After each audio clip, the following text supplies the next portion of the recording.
Wala pa raw desisyon si Kiko Barsaga kung kekwestiyonin niya sa korte ang desisyon ng mga kapwa niya kongresista na patalsikin siya bilang kinatawan na ika-4 na distrito ng Cavite.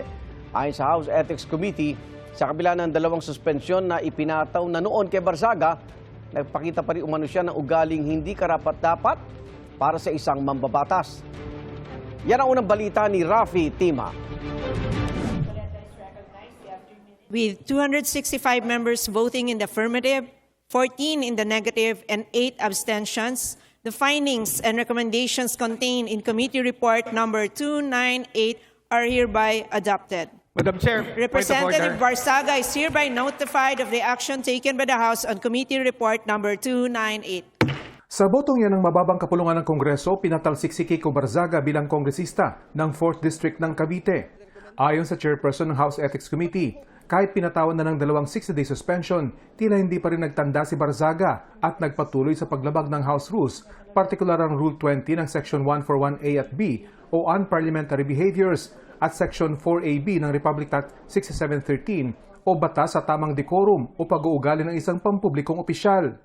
With the representative having meted with 60-day suspensions in 2 instances, the committee considers that another penalty of suspension will not likely deter the improper behavior which continuously reflects negatively on the image of the House of Representatives. Therefore, the committee approves to recommend the imposition of the most severe penalty of expulsion from office upon Representative Kiko Barsaga.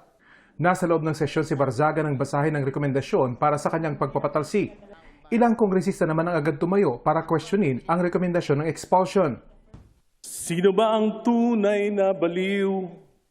Yung bang isinilang sa pag-iisip ay kapos, husto ang isip, ngunit sakim naman na lubos.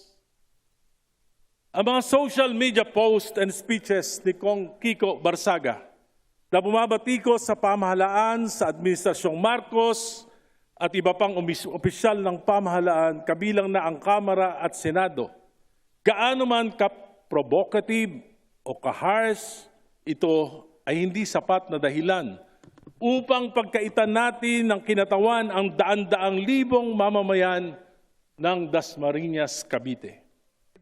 Aminado naman si Navotas Representative Toby Tiangco, may ginawang kasalanan si Representative Barsaga. Pero sapat daw ba ito para siya ipatalsikin mula sa Kongreso? Si Kong Kiko Barsaga po ba ang nakasira ng dignidad, integridad, at reputasyon ng House of Representatives? Yung pa bang sinasabi niya ang nakasira? May mga kasalanan siya. Dapat may parusa rin sa kanya. Ang tanong lang is yung bang mga kasalanan niya na nagawa, ang tamang parusa doon o katumbas ba nun ay expulsion?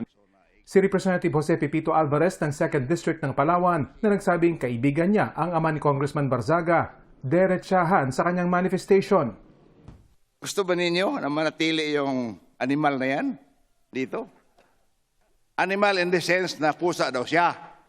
Hindi yung animal na animal siya. Hindi. Hindi ba pusa ka? O ayun, kita mo. Ayon kay Congressman Abalos, sila man nahirapan sa kanilang naging desisyon. Pero ilang beses na raw binigyan ng babala si Barsaga at binigyan pa siya ng pagkakataon na sumagot sa Ethics Committee hearings. Pero hindi siya tumugon dito. It doesn't happen very often in this August chamber na meron tayong miyembro na haharap sa multiple ethics complaint. Nakalagay po dyan, repetition of a similar misconduct will result to a more severe penalty. Habang nagsasalita ang mga kongresista matapos ang botohan, lumabas ng plenaryo si Barsaga at kumaway sa mga kasama habang palabas.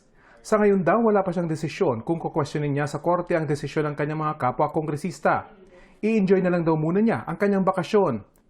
Mensahe niya sa kanyang nasasakupan. I'll be back 2028 siguro kung may elections and andun pa rin ako sa Cavite. Feel free to say hi if you meet me.